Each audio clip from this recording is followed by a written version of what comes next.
get into it, yo. This is a bonus episode on the ladder. Yeah. Recently, as you know, if you've seen the last 2 episodes, I've been doing a whole lot of traveling. And so I have a friend here with me who knows a ton about traveling. And so introduce yourself, man. Who are you? My name is Chris Childs, Okay. artist/shoe customizer. Yeah. That's who I am. You know, LSG, Golden Retriever, you know, Young Ebola. So many nicknames. Light Skin Mighty Morphin Power Ranger. That's it. Okay. Now I feel like the people know you very well. Yeah. You guys have an intimate relationship. Okay, so I spent some time in Europe, as you did, but I was in some different places. Talk about your time in Europe, what you were there for, how long you were there. Let's talk about that. First of all, what did you go to Europe for, man? I went to Europe for because I was just studying abroad. Okay. So, I spent about 6.5 months over there. Wow. I was in Paris, France, and yeah, man, just went to school. Wow. The culture, the vibes, extraordinary. Like, so you like France? Yeah, a lot of people that go there, I know that they don't like France. Uh-huh. Like just Paris because people are super rude. Or Yeah. like, in their perspective, they're rude. Yeah. To me, they was cool. I It was was like, cool. yeah, just because I understood that I'm going into their world Gotcha. and they're not entering mine. Type Yeah. of thing. So you were more open. yeah, it's perspectives. Yeah. You know, so That makes a huge difference. Mm-hmm. What was it like when you first got off the plane in Paris? Because so I have a friend who's in Lithuania, and he said he flew from San Francisco to Paris, and he said it was the ultimate culture shock, like going from San Francisco to Paris. Yeah. So how was it for you getting off the plane? Because you're from the city, you're from Wanda. Yeah, big you're from the dogs. hood, baby. So how was it getting to Paris? Yo, all right. So when I got off the plane, Mhm. I was chilling next to this one dude that was from Cali. Okay. So he was actually going over there for his fiance, and he spoke French and stuff like that. So that was helpful. So that was I was just followed him, and I was like, yo, hope they just don't kidnap me. And we really, I was like, yo, just don't kidnap me. We straight. Yeah. Because he's speaking French. I don't know what he's talking about. Yeah. And so I was could be setting you up. Exactly. But I was good until he left. yeah, he was like, all right, I'm gonna go hang out with my girl. Yeah, he, taxi dropped him off because we shared taxi and stuff Okay. like that. And then the taxi driver, he took me around. He drove me around and stuff. And then once the taxi driver dropped me off, Yeah. I did not know where to go. It was just like, he dropped me off right in front of my campus, but I was supposed to get there like 2 p.m. so I could see everything. Yeah. The flight was delayed. I didn't get there till like 11 p.m. So it was dark. That's a big difference. Yeah, it was dark. I'm looking around like, where do I go? I got all my luggage with me. So, yeah, man. In a foreign country. Yeah, bro. Don't speak the language. Don't speak the Hold language. on. Did you speak any French? Bro, I could say bonjour. I would say parlez-vous anglais. I think I was even like pronouncing all that wrong. And Okay. people just look at me like, yeah, we know you're not from here. Yeah. So yeah. Yeah, man. Okay. So were you able to find where to go? Yeah, actually, I'm not going to Jeff. I got there pretty easily. Like, Okay. I saw someone that was walking to their dorm room, and I was like, yo, you speak English? And he was like, yeah, what you need? And Okay, so that's helpful. he pointed me to the direction, and I got in. Was he a foreign exchange student too? I have no idea. You never saw him again? I don't think so. Like, it was like, I just asked one question. Yeah. He gave me, like, And that was it. Boom. That's all you needed. You know, that was my angel. Okay. So did you were there for 6.5 months. Mm-hmm. Did you pick up French? No, I picked up some words, but Okay. the thing was, all the people that study abroad, They speak English. yeah. So you have some people that was from Mexico, they spoke Spanish, Spain, stuff like that, the Dutch, but a lot of people that was comfortable with speaking English since everyone could understand that. Got you. So English is like a connected language. Yeah. How was it living with people from different places? My roommate was Turkish. Turkish. So yeah. So He was I didn't. Turkish. Yeah, I didn't actually see him until like a month already living there because he was. Yeah, he was traveling and everything, but I knew he was there. So his stuff was there. Exactly. But you never saw him. I never saw him until like one day. He came in. Okay. He said, "Oh, you must be my new roomie," and I was like, "Who are you?" I've been here. Yeah, I was like, "Bro, you." If anybody's new, it's you. Yeah. And so that happened. He literally stayed for 20 minutes, gone. Like, he brushed his teeth, stuff like that, gone for another 2.5 weeks. What? So, like, I was confused. So you...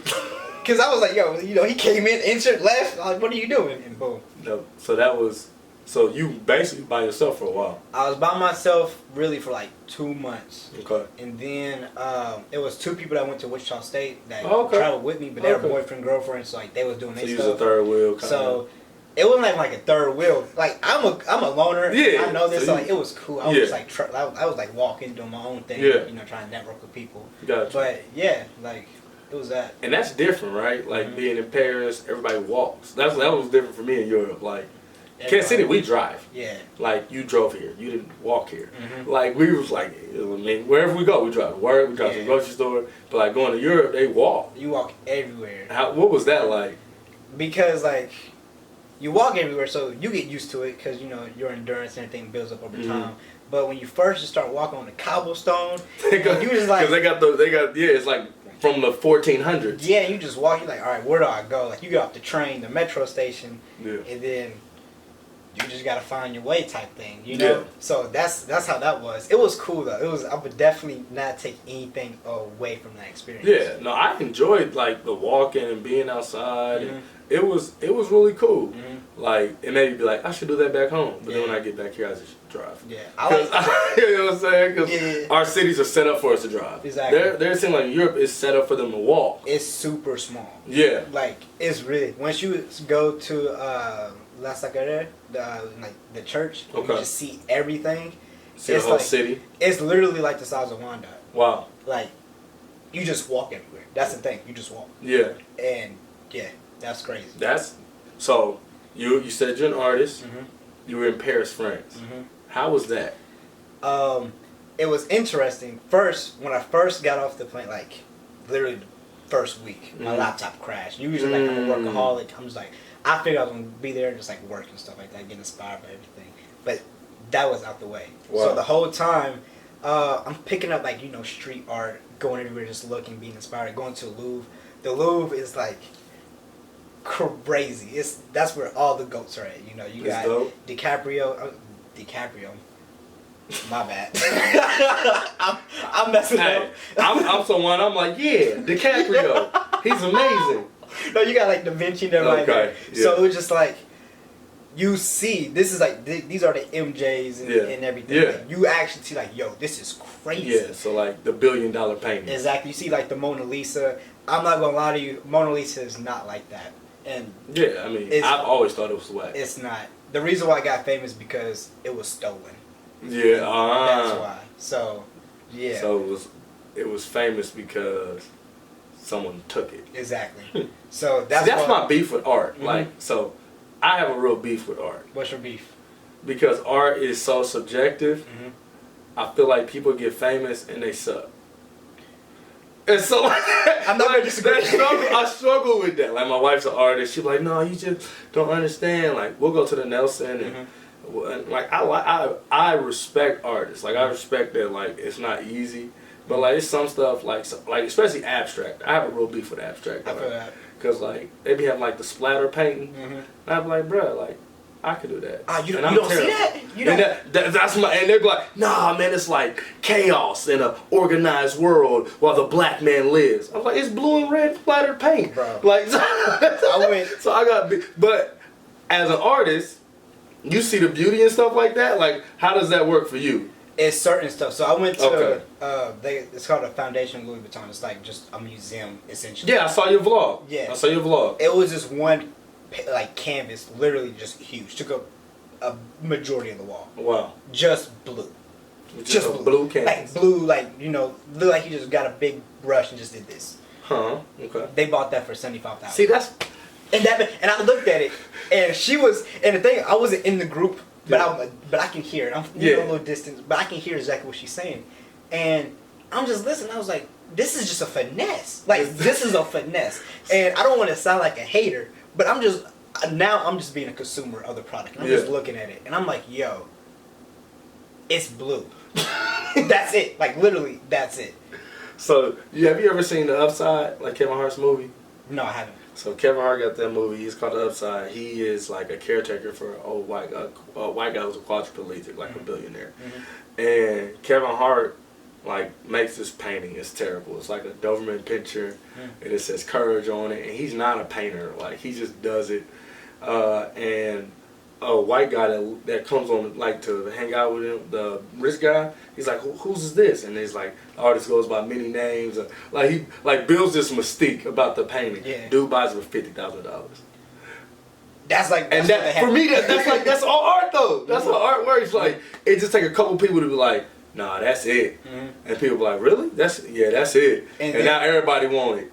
Like the thing is, I've seen things that's like, yo, this is crazy. Yeah. And you know, like if you go on Instagram or something, and get like 20 likes. Yeah. And then you see something where it's like, yo, my cousin could have did this. Like my baby cousin could have did this, and it's like 50,000. It's like, this makes no sense. Yeah. But that's just the world we live in. What is that like as an artist? Because for me, so as an athlete, sports are pretty linear.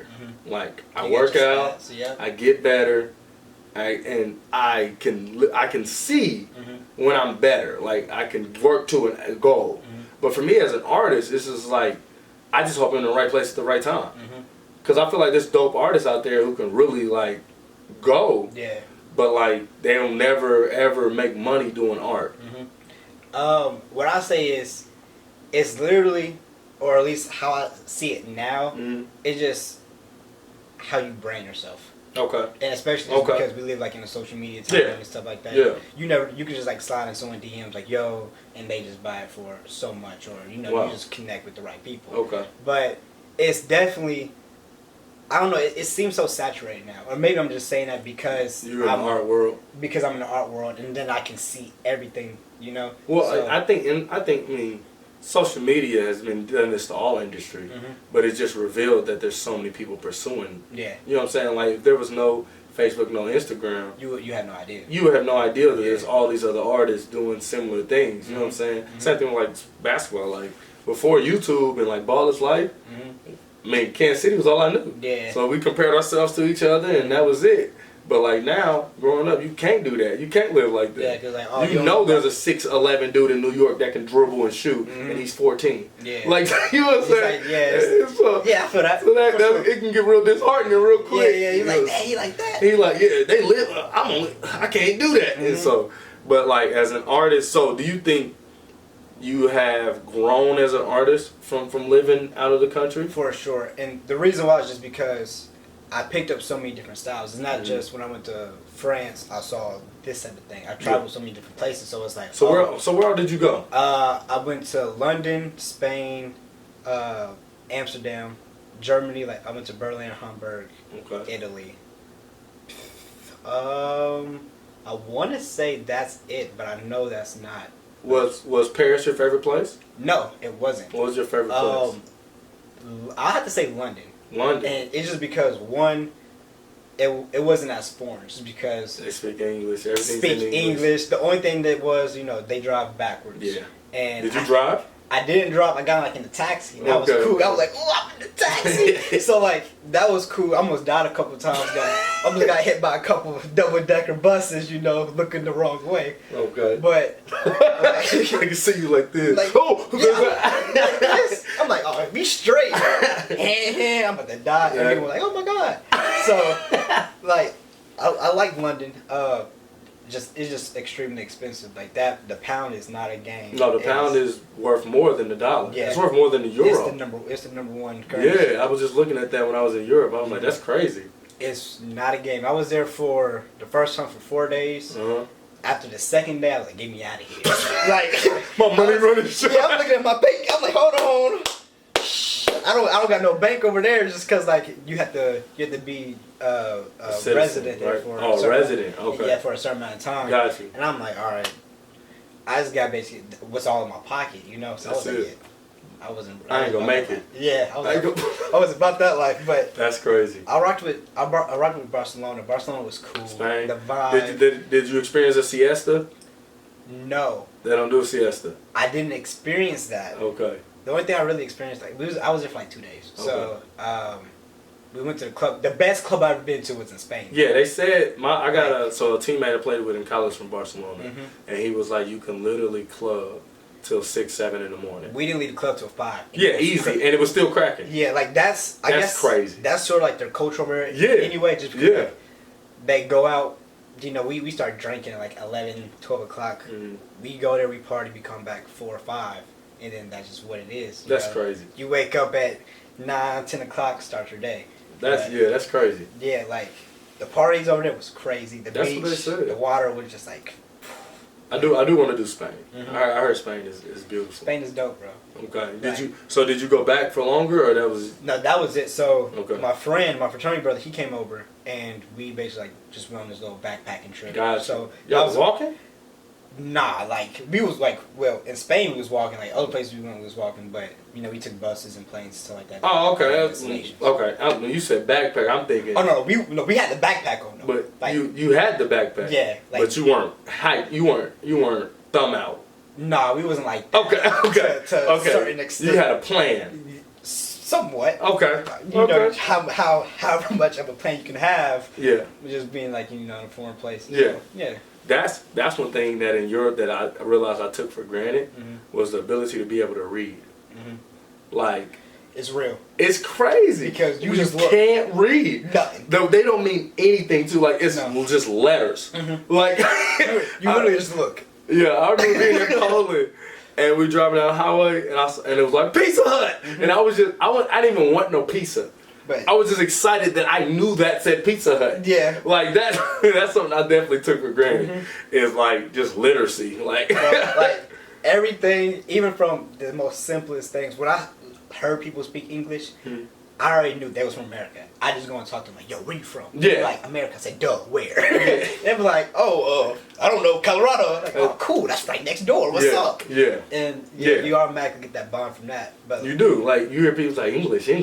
Oh. Yeah. Like, reading and speaking. That was. It's tough. Yeah. Like, the basics of communication. I never felt so unintelligent and just pure ignorant in my life. It was like, yo, what do you do from this? Like you feel helpless. Like you need someone to go between. You need a translator. Like you need somebody who knows the city. Like it's humbling. Extremely humbling. It's humbling. Extremely and especially like, that's why I want to go to France because France has this culture that says like we're better than everybody. So we're not going to speak English. No. We're not going to speak Spanish. We're going to speak French. Yeah. And everything's going to be in French. And if you don't like it, you can leave. Yeah, like straight up. Like, and if I go up to someone and start speaking English, they're not going to talk back to me. No, unless they're like just like extremely nice or something. But, like that's it. Like they know English. Yeah. But they're like, no, you have to speak French first because you're in France. Yeah, and then it's like, okay, you tried. I'll help you out. That's literally how you tried. Good job. Nah, son, I got you. It's like that. That's crazy. Yeah, man. That is crazy. Like, yeah. So, do you have any plans to go back? Yeah, I want to go back soon. My homie over there, Jans, what's the deal? Shout out. Okay. Jans. He came over. Well, before I met him, like one of the very few black people that went to school over there. Oh. And so we bonded over that. Yeah. And then I got sick like extremely bad. In France? Yeah. So. Was it something you ate? No, it was actually. I came back from Italy, and then when I came back from Italy, my roommate was sick. So I believe that's what happened. Just he set you up. Different immune systems and stuff like that. And yeah, I went to go to the doctors. Turned out, we're not even gonna talk about that. Okay. We don't get. You survived. I survived. You're still here. So, lived with him for like a weekend. He took me to like the Palace of Versailles, all that stuff like that. Then he came over and lived with me for about a week or two. Yeah. And we just bonded more over that. And so that's cool. Yeah, it's just like. And where is he from? He's from France? He's from France, yeah. Okay. So we just got that connection now. So I plan on going over there, visiting him soon. Yeah, taking everybody because I want them to see that experience. Yeah. Just because it's different. Like over there, I've never felt so peaceful and so calm in my life. Like you don't gotta worry about nothing. And what it is that there's no racism. Like, I mean, that's really what it comes down to. It's like, even as comfortable as, like, non-combative as I am here. Like, I don't go to the club. I'm not in any gangs. Like, I don't fight. I'm chilling. But I still know that at any given moment, I'm walking down the street, I'm driving down the street, a police officer could harass me, could kill me, and go home to his wife. Like, I know that. And so there's still that uneasiness. Even if I don't acknowledge it, you know what I'm saying, it exists. But when I go to Europe, that's gone. Yeah, and even if it is racism over there, you don't know what they talking about. I don't know. So because like it don't affect me. Yeah, it don't affect me at all. How about I'm just living. Yeah, like, and so yeah, it's definitely a piece. Mm-hmm. Like I would definitely agree with that. It was a terrorist attack over there, and it was, I think, 2 people died, and then 2 people went to the hospital, and that was a terrorist attack. Yeah, and that's a Friday night. And I was like, oh, that's it? Like that's crazy. Yeah. Just because it's like, yo, what we're used to and just what we grew up on, it's just a different lifestyle. Yeah. And I was like, yo, I'm just calm because people was like, yo, you're not scared, you're not blah blah. I was like, no. I was like, where I'm coming from, people have guns. Yeah. They don't have guns over here. It's a physical fight. This 1-on-1, you gotta like shank me or something. Yeah, that's. But it's like, real though. Yeah. It's real though. Like I had a guy from Lithuania tell me, he's like, man, I'm really scared. Mm-hmm. He's like, I want to come to the U.S., but I'm so scared. And I was like, of what? And he was like, because you guys have guns. Yeah. I was like, yeah, everybody has a gun. Yeah. Like, it's just. That's what it is. People got guns. Yeah. And they will fight you if you try to take their guns. Mm-hmm. Like, so yeah, it's different. It's definitely different. It's a different feel to it. Let's get the people one thing before we leave. I want you to give me, first of all, I want you to say 2 things in French and tell us what they are. Because you're a Frenchman. Mm-hmm. So give me the 2 things in French. What can you say? For shit, that means fork. And then, like you said, I gave him 1 rule: don't cuss on my podcast. That's not a cuss use the one French word. That sounds like a cuss word. I'll give him 1 rule. And au revoir, that means goodbye. Okay. All right. Okay. Yep. Big time. Yeah. Big time. Yeah. And what's the number 1 thing that changed about you from living in France? I would say my ego, just because. Wow. Yeah, like I said, it was just extremely humbling. You don't know, being lost and, just that long. I had to walk 8.5 hours to an airport. Wow. So just everything from being sick to not, having the financial needs and stuff like that. Yeah. Studying abroad, you're away from home. Yeah.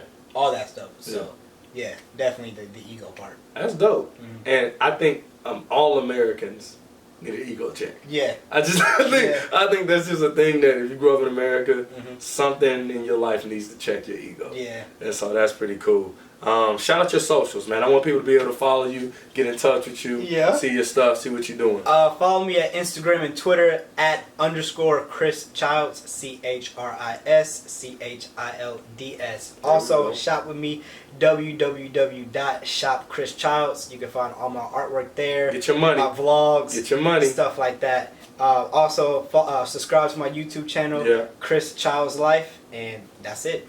Dope. And you know about us, man. Hope and KC, we trying to do something. The ladder is a movement. This is a first bonus episode. Don't know how many of these we're going to do because they require more work. But I love it. I'm so excited he got on here. Follow us, Instagram and Twitter, Hope and KC. Same thing on YouTube. If you loved it, hit subscribe. If you liked it, hit thumbs up. And if you want more, turn your notifications on. So next time we drop a bonus episode, you won't miss it. Bow. Thank you for joining with us. We love you. This has been a movement. It's been dope. And I appreciate you. Thank you, bro. All right, man. We out.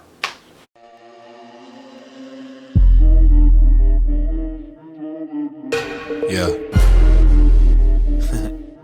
100K. Keep it 100K. Oh. 100. Look, I got 100 straight out the